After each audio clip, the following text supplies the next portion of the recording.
أعوذ بالله من الشيطان الرجيم சபிக்கப்பட்ட ஷைத்தானை விட்டு அல்லாஹ்விடம் நான் பாதுகாப்பு தேடுகின்றேன்.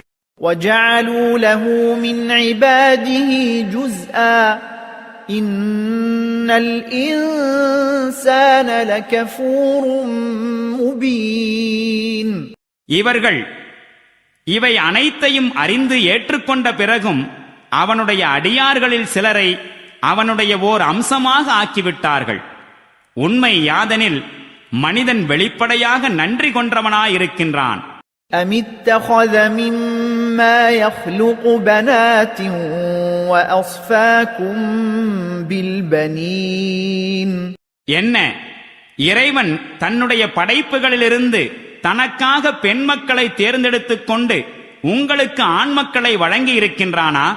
وَإِذَا بُشِّرَ أَحَدُهُم بِمَا ضَرَبَ لِلرَّحْمَنِ مَثَلًا ظَلَّ وَجْهُهُ مُسْوَدًّا وَهُوَ كَظِيمٌ.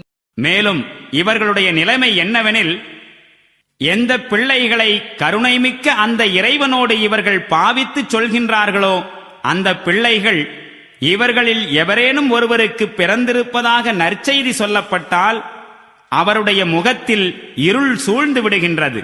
أَوَمَن يُنَشَّأُ فِي الْحِلْيَةِ وَهُوَ فِي الْخِصَامِ غَيْرُ مُبِينٍ. மேலும் அவர் பெரும் துக்கத்தில் ஆழ்ந்து விடுகிறார். என்ன, ஆபரணங்களில் வளர்க்கப்படுகின்ற விவாதத்தில் தம் கருத்தை முழுமையாக தெளிவுபடுத்த முடியாத பிள்ளைதான் அல்லாஹ்வின் பங்கில் வரவேண்டுமா?